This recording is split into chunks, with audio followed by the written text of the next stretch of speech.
భారతదేశంలో ప్రపంచ దేశాల్లో ఉన్న నా ప్రియ సహోదరి సహోదరులకు క్రీస్తు నామములో శుభములు. ఈరోజు ఒక విషయం చెప్పడానికి మీ ముందుకు రావడానికి నేను చాలా సంతోషిస్తూ ఉన్నాను. ఏంటిదంటారా? ఈ మధ్యకాలంలో మరి నా అన్వేషణ అనే ఛానల్ నుంచి అన్వేష్ అనే ఒక ఆయన ప్రపంచం అంతా తిరుగుతూ ఉంటాడు. ఒక విధంగా ఈయన ఏమనాలి, దేశం ఇండియా అయితే ప్రపంచ దేశాలన్నీ తిరిగి అక్కడ ఉన్నటువంటి పరిస్థితులు, పరిసరాలు ఇవన్నిటిని కూడా ఆయన యూట్యూబ్ ఛానల్లో వివరిస్తూ మరి ఆ యూట్యూబ్ మీద వస్తున్న ఆదాయంతో బ్రతుకుతున్న ఒక మరి ప్రయాణికుడు.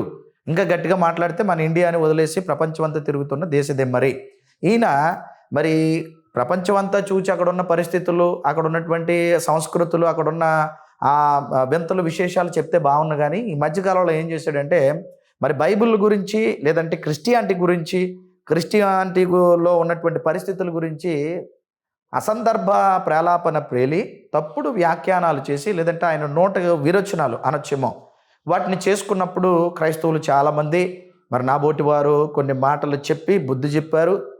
మరి నా వంతు వచ్చింది కొంచెం భిన్నంగా మరి ఆయన గురించి మనం లోతుల్లో చిన్న పరిశీలన చేద్దాం. ఈ యొక్క అన్వేష్ ఎవరైతే ఉన్నారో మా ఇంచుమించుగా మా ఆంధ్రప్రదేశ్ దగ్గర విజయనగర విశాఖపట్నం మధ్యలో ఉన్న వ్యక్తే ఒకానొకప్పుడు. ఇప్పుడు ఆయన ప్రపంచం అంతా తిరుగుతూ మరి ఏమన్నారంటే పిచ్చి పట్టిందో ఏమో ఈ మధ్యకాలంలో క్రైస్తవ్యం గురించి మాట్లాడారు. ఏం మాట్లాడారు? క్రైస్తవ్యం అనేది మత మార్పిళ్ళు జరుగుతున్నాయి, కన్వర్షన్స్ జరుగుతున్నాయి. కాబట్టి ఎలా జరుగుతున్నాయంటే వీటన్నిటిని చేసుకుంటూ వెళ్తూ గతంలో ఉన్నటువంటి కొన్ని దేశాలలో మరి ఎక్కువగా చర్చిలు కట్టబడ్డాయి. ఇలాగ కన్వర్షన్స్ జరిగిపోయాయి. 5,000 కూడా ఏం చేశారంటే మతం మార్చేసుకుంటున్నారని ఆయన చేసిన మరి తప్పుడు వ్యాఖ్యానాలు లేదా ఆయన ఎనాలిసిస్ తప్పు, ఆయన ఆలోచన తప్పు అనే విధంగా కొన్ని మాటలు మనం మాట్లాడుతూ వెళ్దాం. ఆయన ఏం మాట్లాడారో ముందు ఆ కొన్ని మాటలు వింటే మనకు అర్థమవుతుంది. దాన్ని బట్టి కొన్ని సందర్భాలు మీతో నేను వివరించి నేను ముగిస్తాను. ఒకసారి వినండి ఆయన ఏమన్నారు. కరోనా వచ్చేటప్పుడు ఏ మతం వచ్చి కాపాడలేదు కదా, ఏ దేవుడు వచ్చి కాపాడలేదు కదా అంటే మతంలో మారిపోతే కరోనా తగ్గిపోతుందా? చెప్పండి మామూలుగా. ఇస్లాంలో తక్కువ కానీ ఈ క్రైస్తవ మతంలో మత మార్పులు విపరీతంగా ఉంటాయి. మా ఫ్రెండ్సే ఉన్నారు 5,000 మతం మార్పుకున్నందుకు తెచ్చుకున్నారు. మతం మార్పి 5,000 తెచ్చుకున్న వాళ్ళు ఉన్నారు. మా చుట్టాలు చాలా మంది ఉన్నారు. ఏ సాక్ష్యాలు చూపించాలా లేదంటే వాళ్ళు వచ్చి మాట్లాడించాలా మతం మార్చింది. ఏసైనా మొగుడు, ఏసైనా ప్రియుడు అని ఒకడు. ఈ స్పానిష్ ప్రభుత్వం చర్చిలు కట్టేశారు, ఈ మయాన్లో చర్చిలు కట్టేశారు, అన్ని చర్చిలు కట్టేశారు, అన్ని దగ్గర అన్ని మొత్తం ఈ బెల్ట్ అంతా చర్చిలతో నిండిపోయింది. అమెజాన్ లో కూడా చర్చిలు కట్టేశారు. ఏం చేస్తాం అంటే మాకు గొప్ప మతం, మా మతం ఉండాలి. రేపు అంటూ యుద్ధాలు జరిగితే ఈ మతం ఆ మతం కొట్టుకు సావడానికి. విన్నారు కదండి. 5,000 రూపాయలు కూడా ఏమంటే మతం మారిపోతారట. 5,000 రూపాయలకు కూడా మతం మారిపోయే పరిస్థితిలో అంత నీచంగా మనుషులు ఉన్నారని నువ్వు అనుకుంటున్నావా? నీ అన్వేషణలో ఏం తేలిందంటే ప్రపంచంలో ఉన్న సంస్కృతుల గురించి చెప్పావు, ప్రపంచ దేశాల్లో ఉన్న పరిస్థితులు, వాటి యొక్క పరిణామాల గురించి చెప్పావు, వాటి యొక్క విస్తీర్ణం గురించి చెప్పగలిగావు, లేదా అక్కడ ఉన్నటువంటి భౌగోళిక పరిస్థితుల గురించి చెప్పావు, అక్కడున్న జీవన విధానం గురించి చెప్పావు, సంస్కృతి సంప్రదాయాల గురించి చెప్పగలిగావు. కానీ అన్ని పరిశీలన చేసి నీకు క్రిస్టియానిటీ మీద పరిశీలన అసలు ఇస్మంత కూడా లేదన్నది వాస్తవం. అబ్బా అన్వేష్, ఒకవేళ ఈ వీడియో నువ్వు చూసావనుకో అన్వేష్, ఖచ్చితంగా కింద నా ఫోన్ నెంబర్ ఉంటుంది, నాకు ఫోన్ చేయి. నీకు తెలియలేని అనేకమైన విషయాలు నేను చెప్తాను. నీ అన్వేషణ ఏదో నువ్వు చేసుకొని పో. నీ యూట్యూబర్స్ ఎవరో ఉన్నారు, వాళ్ళకి కావాల్సింది ఏదో చెప్పు. వారి దగ్గర ఏమైనా ఒకవేళ యూట్యూబ్ నుంచి డబ్బులు వస్తే ఆస్వాదించు, అనుభవించు, తప్పులేదు. క్రైస్తవం జోలికి ఎందుకు వస్తున్నావు? నీకేం పని అసలు? ఏం తెలుసు నీకు క్రిస్టియానిటీ గురించి? ఒక కోణంలో ఏదో 2-3 ఒకవేళ ఇన్సిడెంట్లు పట్టుకొని అదే క్రిస్టియానిటీ అని అనుకొని ఒకవేళ నువ్వు భ్రమపడితే నీ అన్వేషణ అంతా వృధాయే. నువ్వు అసలు అన్వేషకుడివే కాదు.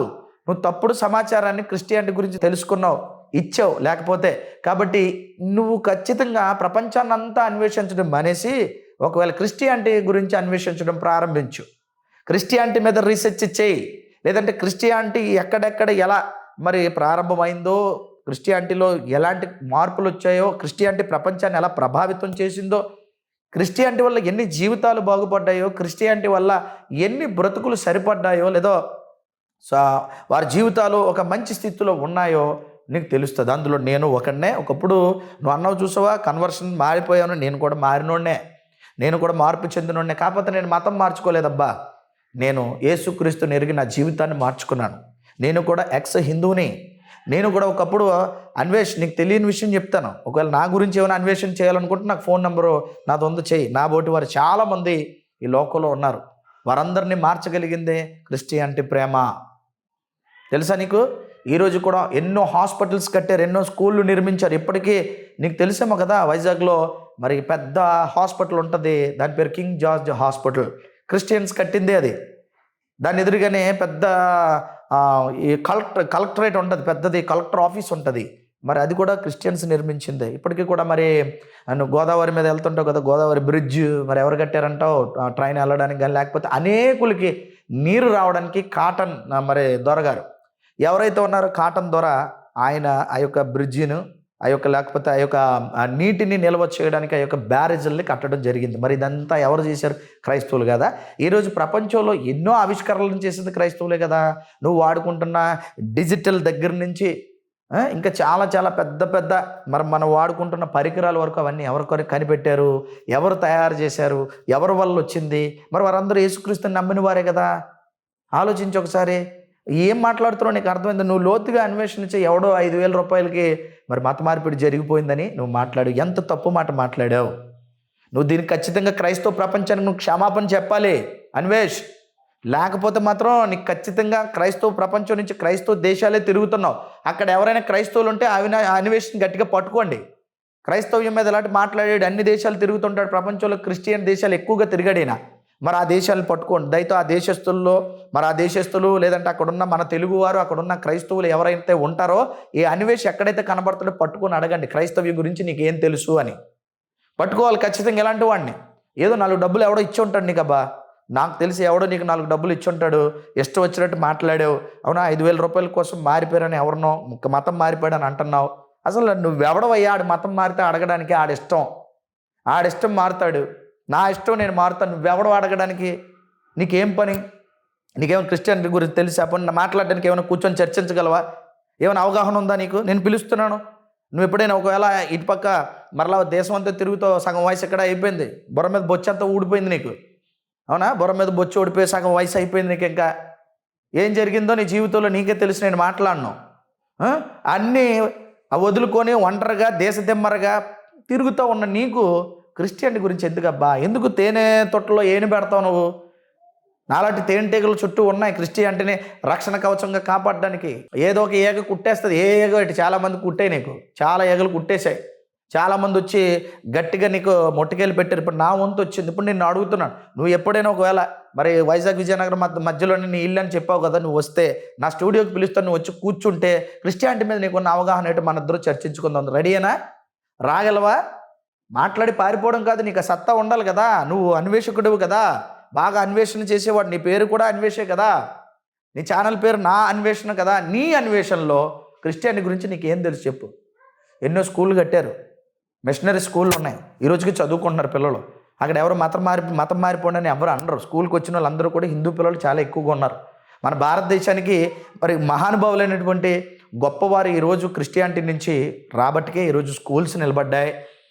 ఈ యొక్క మన వ్యవస్థలన్నీ కూడా సరిగా ఉన్నాయి. నీకు తెలియదేమో, ఏదో 2 మాటలు ఎవడెవడో ఎంగిలి మాటలు సోషల్ మీడియాలో మాట్లాడుతుంటే మరి నీకు సోషల్ మీడియా జ్ఞానం తప్ప, ఎందుకంటే ఊరంతా తిరుగుతావు కానీ సరిగ్గా నువ్వు అన్వేషించట్లేదు. నీ అన్వేషణ కరెక్ట్ అయితే క్రిస్టియానిటీ మీద నువ్వు బురద జల్లో. నీ అన్వేషణ అంతా ఎక్కడో మనుషుల మీద, లేకపోతే ఏమంటారా ఆ జంతువుల మీదో, లేకపోతే అక్కడ ఉన్న భౌగోళిక సాంస్కృతిక పరిస్థితుల మీద ఉండొచ్చు, కానీ క్రిస్టియానిటీ మీద నీకు లేదబ్బా. నీకు అంత జ్ఞానం లేదు. మా బోటి వారిని అడిగితే, లేదా మా దగ్గరికి వస్తే మేము నీకు నేర్పిస్తాం. ఏమంటావు అన్వేష్? ఇక ఏమన్నావంటే నువ్వు నాకు నచ్చలేని మాట. ఒక పాట అన్నాడు, ఏసే నా ప్రియుడు ఏసే నా మొగుడు అని అన్నాడు. ఒకసారి వినండి అది. ఏసే నా మొగుడు ఏసే నా ప్రియుడు అనొకడు, ఏసే నా మొగుడు ఏసే నా ప్రియుడు అనొకడు అన్నది. అసలు ఆవిడ ఏసే నా మొగుడు అని అన్నదా? నువ్వు ఎలాగంటున్నావు అంటే ఇక్కడే నీకు అవగాహన లేదు, ఇక్కడే నువ్వు మార్చావు, మాటను మార్చి చెప్పావు అన్న మాట ఇక్కడే అర్థమైపోయింది. ఈ మాటని ఎవరన్నారో మీకు తెలుసు కదంటే, గతంలోని ఈ యొక్క ఎవడైతే డిచ్కి బాబా ఉన్నాడో, ఎవడైతే ఈ రాధా మనోహర్ ఉన్నాడో వాడు అన్న మాట. మన అక్కగారు గతంలో మరి ప్రసన్న బోల్డ్ గారు పాడిన పాటని వక్రీకరించి ఏసేనా ప్రియుడు ఏసేమ్మా నా మొగుడని అని అన్నాడని ఎవరో మన రాధా మనోహర్ అన్న మాటని ఈయన తీసుకొని సేమ్ మాట ఆ డైలాగ్ని కొడుతున్నాడు. అర్థమైందా మీకు? అంటే రాధా మనోహర్ మాటలు పట్టుకొని నిజం అనుకుంటున్నాడు ఈయన. అలా అనలేదు ఆవిడ, అలా పాడలేని మా పాటని ఎందుకు వక్రీకరించి మాట్లాడుతున్నావు అవినాష్? ఎందుకంటున్నావు చెప్పాలి అంటే నీ అన్వేషణ తప్పు, నీకు పూర్తిగా ఏమీ తెలియదు. ఏదో ఎవడో 2 డబ్బులు ఇచ్చి ఉంటాడు, 2 ఎంగిలి మాటలు తీసుకొని 4 డబ్బులు తీసుకొని ఇష్టానుసారంగా క్రైస్తవ్యాన్ని అంటే ఊరుకుంటాం అనుకుంటున్నావు నువ్వు? తాట తీసేస్తాం, జాగ్రత్త. పిచ్చి వేషాలు వేయకూడదు. నువ్వు ట్రావెలర్ లాగా ఉండాలా. నీ ప్రయాణం ఏదో నువ్వు చేసుకొని పోవాలా. ఒకవేళ నీకు అవగాహన ఉంటే, నీకు సత్తా ఉంటే, దాని మీద ఒక జ్ఞానం ఉంటే రా కూర్చుందాం. ఈ ప్రపంచం ఎంత ప్రభావితం చేసింది క్రిస్టియానిటీ ఈ ప్రపంచాన్ని అన్నీ తెలుసుకుందాం రా. నీకు నేర్పిస్తాను.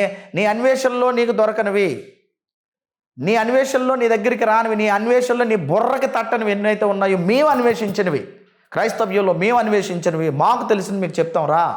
రాగలవా? మాట్లాడి పారిపోవడం కదా. నీకు నిజంగా ఒకవేళ సత్తా ఉంటే రా. ఇదిగో నా ఫోన్ నెంబర్ ఉంది, చెయ్యి. ఇలాంటి పిచ్చి సన్నాసులు ఎంతోమంది బైబిల్ మీద అందరూ, ప్రతి యూట్యూబరు వాడి యొక్క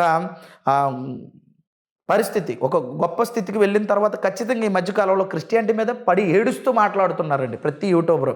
ఈ యొక్క అన్వేష్ లాంటి వారే కాదు, ఇలాంటి ట్రావెలర్సే కాదు, ఎవడైనా సరే ఈ చిన్న చిన్న ఛానల్స్ దగ్గర నుంచి ఈ సోషల్ మీడియాలో ఉన్న అల్లా టప్పా ఛానల్స్ మొదలుకొని మరి ఇక పెద్ద channels, print media, TV media కూడా క్రైస్తవ్యం మీద బురద జల్లడానికి ఈరోజు తయారైందంటే ఏమనుకోవాలో క్రైస్తవులారా ఆలోచించండి. ఖచ్చితంగా వీరిని నిలవరించి బుద్ధి చెప్పవలసిన అవసరం ఉంది. ఈరోజు వీడు మాట్లాడతాడు, ఇంకొకడు మాట్లాడతాడు, ఎవడొకడు మాట్లాడతాడు. మనం ఎందుకు ఊరుకోవాలి? క్రైస్తవ్యం ప్రపంచానికి, భారతదేశంతో పాటు క్రైస్తవ్యం చాలా చేసింది. ఎందరో త్యాగదనులు, ఎందరో పుణ్యమూర్తులు, ఎందరో మరి వారి జీవితాల్ని, వారి ప్రాణాలు సైతం పణంగా పెట్టి ఎందరో బ్రతుకుల్ని బాగు చేసిన గొప్ప చరిత్ర కలిగిన క్రైస్తవ్యాన్ని ఇలాంటి అల్లాటప్పగళ్ళు, తాడు బొంగరం లేనోళ్ళు, దశ తెలియనోళ్ళు, ఒక జీవితానికి ఒక విలువ తెలియనోడు, ఎక్కడేమైపోతాడో తెలియనోడు, ప్రపంచంలో ఎక్కడుంటాడో కూడా తెలియనోడు, అవునా, దేశదిమ్మరగా తిరిగినోడు, ఇలాంటి వాళ్ళు కూడా మాట్లాడుతూ ఉంటే బాధ అనిపించదండి మనకి? ఖచ్చితంగా ఇలాంటి వాడు, మరలా చెప్తున్నాను, ప్రపంచంలో ఎక్కడైనా ఇండియాలో ఒకవేళ మీకు దొరికితే నాకు ఫోన్ చేయండి, నేను మాట్లాడతాను అన్వేష్తోని. అన్వేష్ ఒకవేళ లేదు నాకే అవకాశం ఇచ్చావంటే నాకే నువ్వు ఫోన్ చేయి. ఎక్కడ విడిచిపెట్టకండి. ప్రపంచ దేశాల్లో ఎక్కడ తిరిగినా, తెలుగు వారు ఎక్కడున్నా, ఈ వీడియో చూసిన వాళ్ళు ఎక్కడున్నా జ్ఞాపకం తెచ్చుకుని ఖచ్చితంగా అన్వేషణ పట్టుకోండి, నాకు కాల్ చేయండి. ఏమంటా అన్వేష్, ఇలాంటి పిచ్చి వాళ్ళు, ఇలాంటి బుర్ర తక్కువ వాళ్ళు, జ్ఞానం లేనివారు, బుర్ర మీద బొచ్చు ఊడిపోయిన వారు, కనీస జ్ఞానం లేనివారు, మెదడు లేక మోకాళ్ళలో మెదడున్న వాళ్ళు మాట్లాడుతుంటే మరి క్రిస్టియానిటీలో మరి ఏమైపోతున్నాం మనం? మాట్లాడమా వీళ్ళ కోసం? వీళ్ళు పిచ్చి వాళ్ళని, తెలివి తక్కువ వాళ్ళని అనుకుంటే అవ్వదు. వీడికి చాలామంది ఫాలోవర్స్ ఉన్నారు, ఈ అన్వేష్ గారికి చాలామంది ఫాలోవర్స్ ఉన్నారు. మరి వాళ్ళందరూ నిజమని నమ్మరా? వాళ్ళందరూ క్రిస్టియానిటీకి వ్యతిరేకం అవ్వరా? కాబట్టి ఇలాంటి వాడికి ఖచ్చితంగా బుద్ధి చెప్పవలసిన అవసరత ఉంది అని నేను కూడా స్పందించి ఈ వీడియోని మీ ముందుకు తీసుకొస్తున్నాను. మరి ఇలాంటి వారందరికీ కూడా ఖచ్చితంగా చెక్ పెట్టాలి. ఇలాంటి వారి కోసం రోజు ప్రార్థన చేయండి. తప్పకుండా వీరికి ప్రార్థిద్దాం, వీరి కొరకు సిద్ధంగా బుద్ధి చెప్పడానికి ముందుకు వెళ్దామని మీ అందరికీ కూడా తెలియజేస్తూ, మీ అందరికీ మరొకసారి హృదయపూర్వకంగా ధన్యవాదాలు చెల్లిస్తూ, దేవుడి చిత్తమైతే మరొక అంశంతో మీ ముందుకు వస్తాను. దేవుడు మీ అందరినీ దీవించునుగాక. ఆమేన్.